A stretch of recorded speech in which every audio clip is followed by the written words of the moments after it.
विद्यार्थी मित्रांनो नमस्कार.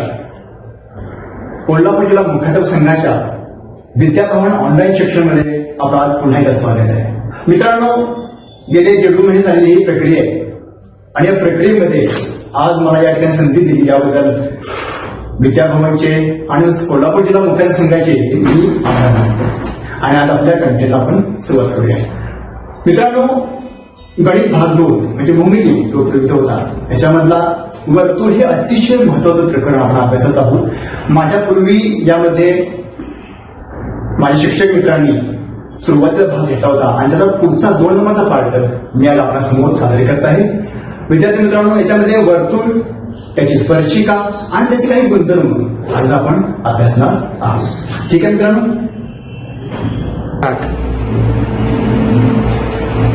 चला मित्रांनो, वृत्तछेदिका आणि स्पर्शिका त्याला इंग्रजीमध्ये आपण सेकंड आणि टँजंट म्हणतो.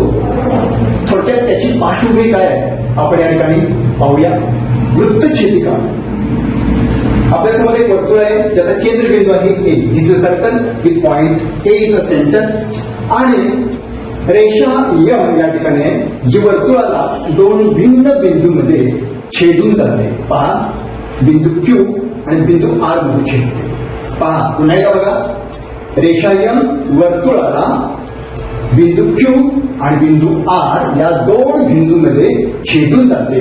अशा वेळी या रेषा यम ला वृत्तछेदिका म्हणजे सेकंड असं म्हणतात. बघा, रेषा यम वर्तुळ यांना बिंदू क्यू आणि बिंदू आर हे 2 बिंदू सामायिक आहेत. या ठिकाणी बघा, हे जे छेदन बिंदू आहेत बिंदू क्यू आणि बिंदू आर हे 2 बिंदू वर्तुळ आणि रेषा यम यांना सामायिक आहे. म्हणजे वृत्तछेदिका 2 बिंदू वर्तुळ आणि वृत्तछेदिका यांच्यामध्ये सामायिक असतात. हे अतिशय महत्वाचा गुणधर्म लक्षात ठेवा. पहा, रेषा यम ही वृत्तछेदिका आहे म्हणजे सेकंड आहे. आता आपण वळूया टँजंट म्हणजेच स्पर्शिका म्हणजे काय हे पाहूया. बघा मित्रांनो, इथं बी हा वर्तुळाचा केंद्रबिंदू आहे आणि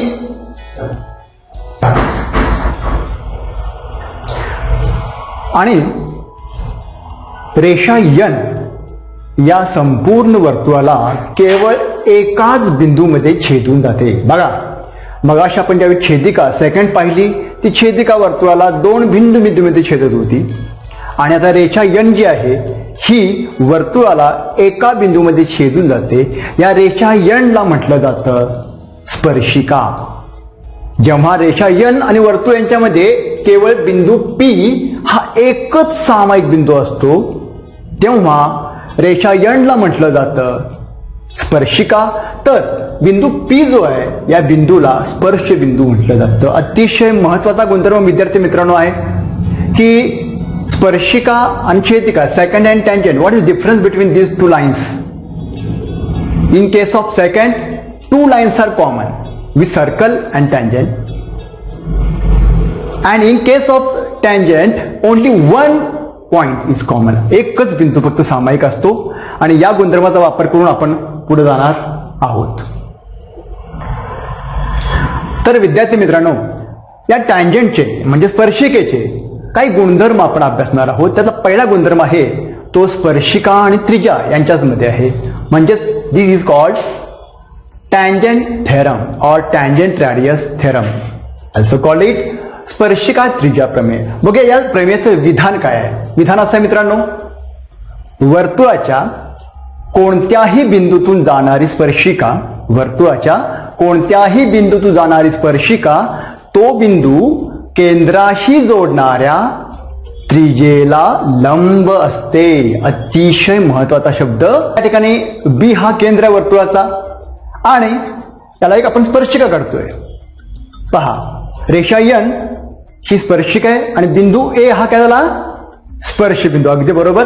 आता वर्तुळाच्या कोणत्याही बिंदूतून जाणारी स्पर्शिका म्हणजेच बिंदू ए मधून जाणारी स्पर्शिका तो बिंदू केंद्राशी जोडणाऱ्या त्रिज्येला, म्हणजे इथून जर तुम्ही बी पर्यंत त्रिज्या काढली तर ही स्पर्शिका त्या त्रिज्येला लंब असते. अतिशय महत्वाचा गुणधर्म या ठिकाणी मित्रांनो आहे.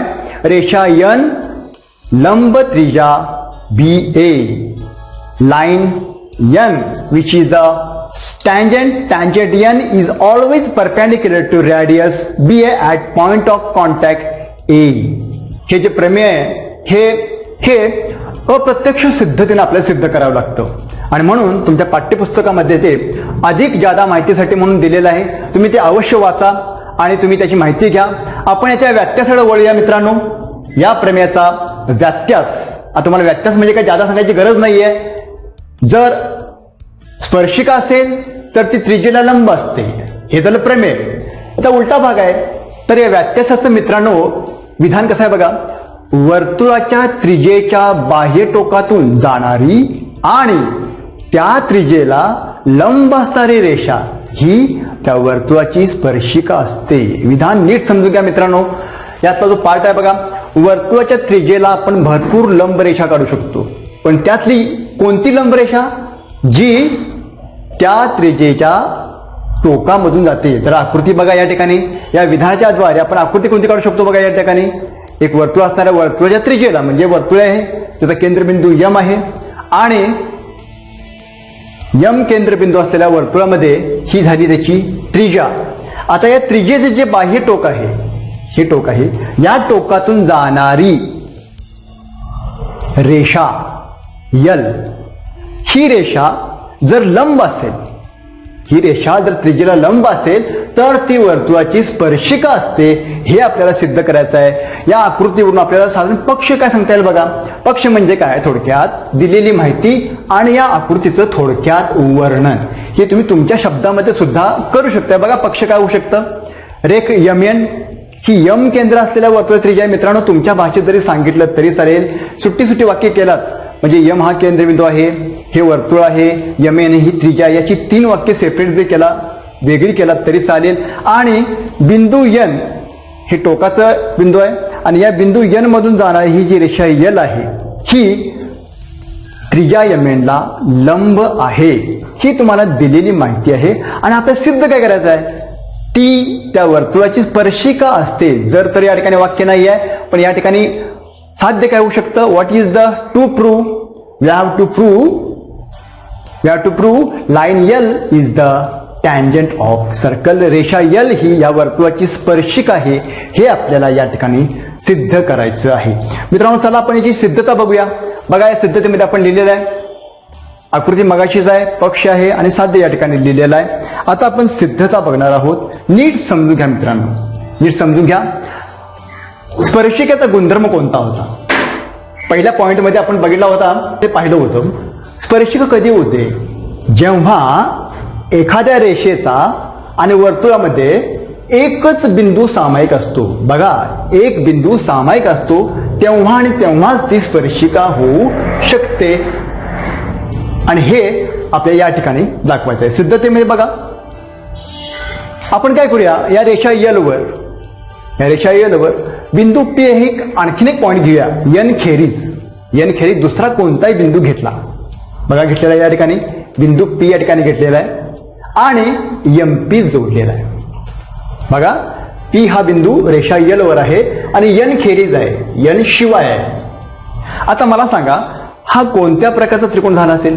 यम एन लंब यल हे तुम्हाला माहितीच आहे आणि हा झाला काटकोन त्रिकोण.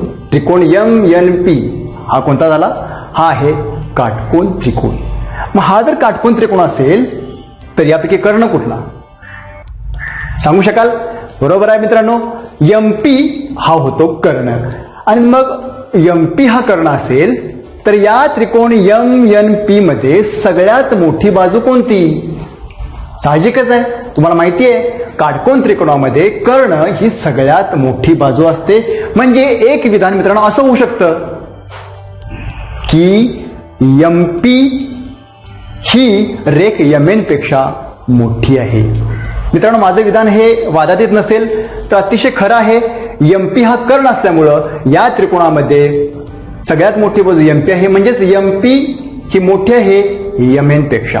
आणि असं जर असेल, जर एम पी मोठी असेल आणि यमएन जर त्रिज्या असेल, यमएन जर त्रिज्या असेल तर पी हा बिंदू नक्कीच वर्तुळावर असणं शक्य नाही आहे, कारण यमेन ही त्रिज्या आहे. त्रिज्येपेक्षा जास्त लांबीची रेषा जर काढली तर तो टोकाचा बिंदू नेहमीच वर्तुळाच्या बाह्य भागामध्ये असणार आहे. याचा अभ्यास आपण 8वी मध्ये आणि 9वी मध्ये दोन्ही वर्गामध्ये केलेला आहे. आणि जर असं असेल तर तुम्ही बिंदू पी मग उजव्या बाजूला घ्या नाहीतर डाव्या बाजूला घ्या, रेषा यल वर कुठेही घ्या, बिंदू पी कुठेही घ्या, एमपी हा कर्णच असणार आहे आणि तो नेहमीच एम एन पेक्षा मोठा असणार आहे. याचा अर्थ असा होतो यल वरचा कोणताही बिंदू तुम्ही घेतलात एन खेरीज, रेषा यल वरचा बिंदू एन शिवाय कोणताही बिंदू घेतला तर तो बिंदू नेहमीच वर्तुळाच्या बाहेर असेल.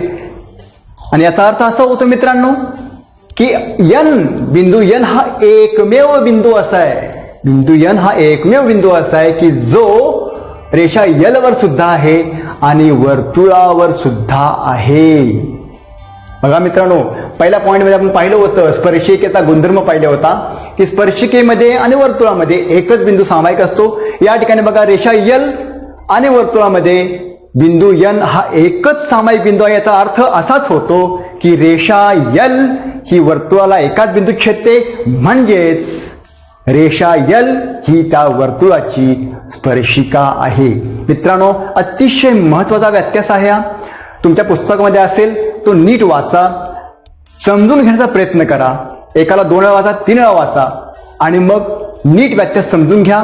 एखादी रेषा जेव्हा लंब असते टोकामधून जाणारी व त्रिज्येच्या तर ती त्या वर्तुळाची स्पर्शिका असते. हे या ठिकाणी आपण सिद्ध केलेलं आहे. तर मित्रांनो, तुमच्या लक्षात आलं असेल स्पर्शिका आणि त्रिज्या यांच्यामध्ये कोणते गुणधर्म आहेत म्हणजे लक्षात आलं असेल. अतिशय महत्वाचा पॉईंट आहे सर विद्यार्थी मित्रांनो, लक्षात ठेवा. वर्तुळ हे अतिशय महत्वाचं प्रकरण आहे. तुम्हाला जर पैकीच्या पैकी मार्क्स मिळवायचे असतील तर हे जे पायाभूत नॉलेज आहे, हे बेसिक नॉलेज आहे ना, ते नीट समजून घ्या.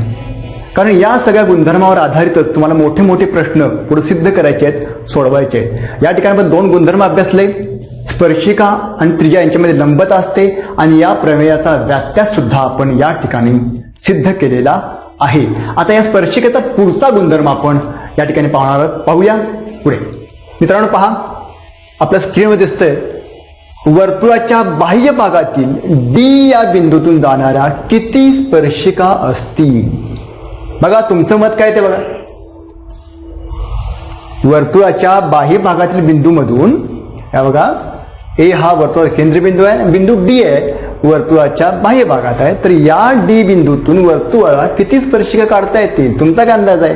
बघा या ठिकाणी डी मधून जाणारी आणि पी हा स्पर्शबिंदू असणारी एक स्पर्शिका आहे आणि दुसरी स्पर्शिका बघा अगदी बरोबर आहे, डी मधून जाणारी आणि क्यू हा स्पर्शबिंदू असणारी वर्तुळाच्या बाह्य भागातून वर्तुळाला 2 स्पर्शिका काढता येतात.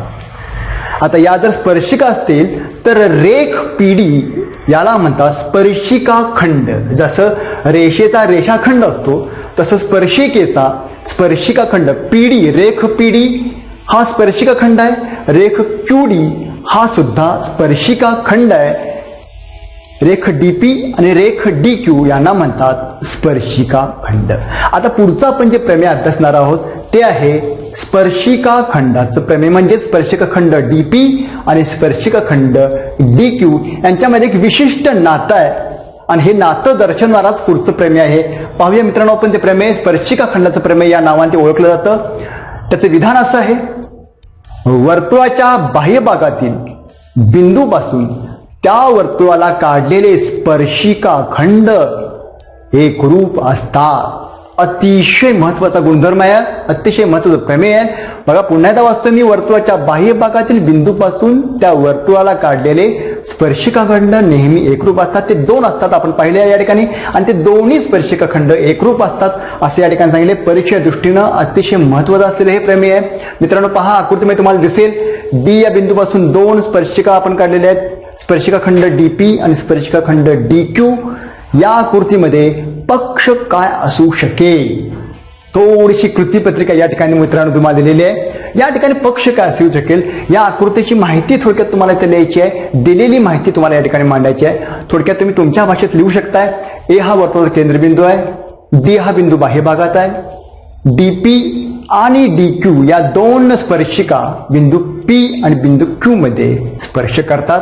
ही माहिती तुम्हाला पक्षामध्ये लिहिता येईल. पण मित्रांनो, हा पक्ष तुम्ही तुमच्या भाषेत लिहायचा आहे. आणि साध्य काय असणार आहे? स्पर्शिका खंड एकरूप असतात, हे साध्य असणार आहेत.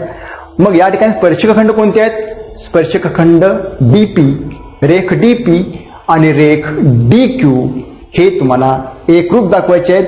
हे दोन्ही पक्ष आणि साध्य हे तुम्ही तुमच्या भाषेत या ठिकाणी लिहायचं आहे. आपण मित्रांनो थेट याची सिद्धता पाहूया. बघा, एक जुना गुणधर्म आहे आपल्याकडं. जेव्हा दोन बाजू, दोन रेषाखंड तुम्हाला एकरूप दाखवायचे असतात, तेव्हा साहजिकच आपण अशी रचना करायची असते की जेणेकरून ते दोन बाजू किंवा त्या दोन बाजू किंवा ते दोन रेषाखंड दोन वेगवेगळ्या त्रिकोणामध्ये त्याचा समावेश झाला पाहिजे. आणि जेव्हा आपण ते दोन वेगवेगळे त्रिकोण एकरूप दाखवतो, त्यावेळी साहजिकच काय होतं की ते दोन रेषा किंवा त्या दोन बाजू रेषाखंड एकरूप होतात. म्हणजे या ठिकाणी आपल्याला अशी रचना करावी लागेल की रेख पीडी आणि रेख क्यूडी दोन वेगवेगळ्या त्रिकोणामध्ये समाविष्ट झाले पाहिजेत. त्यासाठी आपल्याला रचना थोडीशी अशी करावी लागेल. बघा, रचना त्रिज्या AP, त्रिज्या AQ आणि रेख AD जोडा. आणि हे तीन रेषा जोडल्यामुळं काय तयार झालेलं आहे? दोन त्रिकोण तयार झालेले आहेत. जर आपण हे दोन त्रिकोण एकरूप दाखवू शकलो तर साहजिकच आहे आपल्याला काय दाखवायचं आहे? रेख DP आणि रेख DQ एकरूप दाखवायचं आहे. विद्यार्थी मित्रांनो, तुमच्या पुस्तकामध्ये यावर एक कृतीपत्रिका दिलेली आहे, ती तुम्ही पाहू शकता. जर तुमच्या डोळ्यासमोर असेल तर पहा ती कशी असणार आहे. सिद्धतेमध्ये पहा, तुमच्या दोन त्रिकोण आहेत. कोणकोणते त्रिकोण आहे बघा? त्रिकोण PAD आणि त्रिकोण QAD. हे जर दोन त्रिकोण आपल्याला एकरूप दाखवायचे असतील तर आपल्याकडे एकरूपतेच्या एकूण 5 कसोटी आहेत. त्यापैकी कोणत्या कसोटीमध्ये ते समावेश होऊ शकतो याचा विचार तुम्ही करायचा आहे. आणि हा विचार करताना कोणते कोणते त्यातले घटक एकरूप दिलेले आहेत याचा तुम्हाला अभ्यास करायचा आहे. मी तुमच्या समोर ठेवते. बघा बघा, बाजू PA एकरूप बाजू, रिकामी चौकट किंवा रिकामा कंस या ठिकाणी मी तुमच्या समोर दिलेला आहे. एकाच वर्तुळाच्या त्रिज्या असं त्याचं मी कारण या ठिकाणी दिलेलं आहे. बाजू PA ला कोणती बाजू एकरूप असेल? तुमचं उत्तर तुम्ही तयार ठेवा. मी डिस्प्ले करतोय पहा. यस, बाजू PA ला बाजू QA एकरूप असणार आहेत, कारण त्या दोन्ही एकाच वर्तुळाच्या त्रिज्या आहेत, त्या एकरूपच असणार आहेत. आणखी माहिती बघा, बाजू AD एकरूप बाजू AD, याचं कारण काय असेल बरं मित्रांनो? मी तुम्हाला जादा सांगायची गरज नाही आहे, कारण बाजू AD सामायिक आहे, ती याही त्रिकोणामध्ये आहे आणि याही त्रिकोणामध्ये आहे. याचा अर्थ त्याचं कारण असं होईल, बाजू AD एकरूप बाजू AD, कारण ती बाजू AD ही सामायिक आहे. तिसरा घटक असा आहे अतिशय महत्वाचा. बघा, तिसरा घटक आहे कोन APD आणि कोन AQD. हे जे दोन कोन आहे हे 90 मापाचे आहेत मित्रांनो. मगाशी आपण जे स्पर्शिकेचं प्रमेय बघितलं की त्रिज्या ही नेहमी स्पर्शिकेला लंब असते. Tangent is always perpendicular to radius at the point of contact. आणि ही तुम्हाला माहिती दिलेली आहे. या तिन्ही माहितीच्या आधारे तुम्ही सांगू शकताय का की हे दोन त्रिकोण कोणत्या कसोटीनं एकरूप आहे? बघा, या ठिकाणी त्रिकोण PAD एकरूप त्रिकोण QAD, पण कसोटी कोणती? मित्रांनो विचार करा, तुमचं उत्तर तयार ठेवा. मी या ठिकाणी उत्तर डिस्प्ले करतोय, ते आहे कर्णभुजा प्रमेय. कारण हे दोन काटकोन त्रिकोण आहेत. हा 90 मापाचा आहे, हा सुद्धा 90 मापाचा आहे. AD जी सामायिक भुजा आहे ती कर्ण आहे, आणि कर्णा व्यतिरिक्त AP आणि AQ या दोन बाजू एकरूप आहेत. म्हणून हे दोन त्रिकोण कर्णभुजा कसोटीने एकरूप होतात. आणि हे जर दोन त्रिकोण एकरूप असतील तर साहजिकच बाजू DP म्हणजे जो आपला स्पर्शिका खंड आहे आणि बाजू DQ जो आपला दुसरा स्पर्शिका खंड आहे हे सुद्धा एकरूप असतील. याचं कारण आहे एकरूप त्रिकोणांच्या संगत भुजा. मित्रांनो, नीट अभ्यासा. तुमच्या पुस्तकामध्ये ही ऍक्टिव्हिटी किंवा कृतीपत्रिका तुम्हाला दिलेली आहे, ती तुमच्या भाषेत सोडून काढायचा प्रयत्न करा, कारण हे अतिशय महत्त्वाचं प्रमेय आहे. परीक्षेच्या दृष्टीने म्हणा किंवा पुढच्या टॉपिकच्या दृष्टीनं अतिशय महत्वाचा टॉपिक प्रकरण आहे. ठीक आहे मित्रांनो, आपण पुढे वळूया. काही सोडवलेली उदाहरणं आपण पाहूया. या तिन्ही गुणधर्मांचा वापर करून, या तिन्ही प्रॉपर्टीचा वापर करून आपण काही उदाहरणं सोडवू शकतो. त्याच्यामध्ये बघा, एक उदाहरण समोर आहे. दिलेल्या आकृतीत केंद्र डी आहे असलेले वर्तुळ कोण ACB या बाजूच्या बाजूंना बिंदू A आणि बिंदू B मध्ये स्पर्शिक करते. अधिकच थोडक्यात काय आहे, CA आणि CB हे दोन स्पर्शिका खंड आहेत. जर कोण ACB हा कोण ACB बरोबर 52 अंश, measure of angle ACB is 52 degree, then we have to find out angle ADB. हा जो कोण आहे हा तुम्हाला शोधायचा आहे. आणि 1 किंवा 2 मार्क येणार हा प्रश्न मित्रांनो आहे. या ठिकाणी आपल्याला काय शोधायचं आहे, कोण ADBचं माप शोधायचं आहे. तर विचार करा विद्यार्थी मित्रांनो, याच्यामध्ये हा कोण आपल्याला 52 मापाचा आहे. आणखीन कुठला, समजा आपण या चौकोनाचा विचार केला, चौकोन ACBDचा विचार केला, तर हा चौकोन आहे. तुम्हाला माहिती आहे चौकोनाच्या 4 कोणांची बेरीज नेहमी 360 अंश असते. त्यातला एक माप आपल्याला दिलेला आहे आणि एक माप विचारलेला आहे. उर्वरित 2 कोणांचं काय तुम्हाला काय सांगता येईल का? बघा मित्रांनो, याची उकल कशी आहे बघा. चौकोनाच्या 4ही कोणाच्या मापांची बेरीज 360 असते. हा चौकोन आहे. त्याच्यामधला एक कोण म्हणजेच आपण काय लिहू शकतो बघा, कोण ACB म्हणजे हा दिलेला कोण प्लस अधिक कोण CAD हा कोण प्लस अँगल CBD इकडचा हा कोण आहे आणि चौथा कोण आहे अँगल ADB जो आपल्याला शोधायचा आहे. या चौघांची बेरीज 360 आहे. आणि हे याच्या आधारे आपण बघा पुढचं विधान अतिशय महत्वाचं मी करतोय. ACBचं माप तुम्हाला 52 अंश माहिती आहे. कोण CADचं माप 90 अंश. मित्रांनो बघा, या कोणाचं माप असं म्हटलंय 90 अंश आहे. कोण CBDचं माप सुद्धा 90 अंश म्हटलेलं आहे. आणि कोण ADB जो लाल अक्षरामध्ये तुम्हाला दिलेला आहे तो तुम्हाला शोधायचा आहे. मला सांगा हे का, या कोणाचं माप 90 आणि या कोणाचं माप 90 असं का? याचं कारण मित्रांनो असं आहे, स्पर्शिका त्रिज्या प्रमेय. आपण थोड्याच वेळापूर्वी पाहिलं होतं. स्पर्शिका ही नेहमी त्रिज्येला लंब असते. लंब असते म्हणजेच त्यांच्यामध्ये 90 मापाचा कोण तयार होतो. आता मित्रांनो या ठिकाणी अतिशय सोपं झालेलं आहे. या 4 कोणांच्या पैकी 3 कोणाची मापं तुम्हाला माहीत आहेत आणि याच्या आधारे तुम्ही शोधू शकताय कोण ADB अधिक 232 अंश बरोबर 360. आणि हे जर तुम्ही सोडवलात तर तुम्हाला लक्षात येईल कोण ADBचं माप 128 अंश येतं. मित्रांनो याच्या उलट तुम्हाला विचारलं जाऊ शकतं. कदाचित कोण ADB तुम्हाला देतील आणि विचारतील काय, कोण ACBचं माप किती विचारतील. असाही प्रश्न येऊ शकतो. 1 किंवा 2 मार्काला हा प्रश्न येऊ शकतो. अतिशय व्यवस्थित याची तयारी करा. अशा प्रकारची काही आणखी उदाहरणं तुमच्या पुस्तकामध्ये आहेत, सरावासाठी उपलब्ध आहेत. त्यांचा अभ्यास करा, त्यांचा सराव करा, म्हणजे तुम्हाला या प्रकारची उदाहरणं सोडवणं अतिशय सोपं होऊन जाईल. बघा मित्रांनो, आपण या ठिकाणी आज 3 गुणधर्म शिकलो. पहिल्यांदा शिकलो स्पर्शिका त्रिज्या प्रमेय, म्हणजेच वर्तुळाच्या कोणत्याही बिंदूतून जाणारी स्पर्शिका तो बिंदू केंद्राशी जोडणाऱ्या त्रिज्येला नेहमीच लंब असते. दुसरा गुणधर्म म्हणजे दुसरं प्रमेयचा व्यत्यास आपण शिकलो होतो. वर्तुळाच्या त्रिज्येच्या बाह्य टोकातून जाणारी कोणतीही रेषा त्या त्रिज्येला लंब असणारी रेषा ही त्या वर्तुळाची स्पर्शिकाच असते.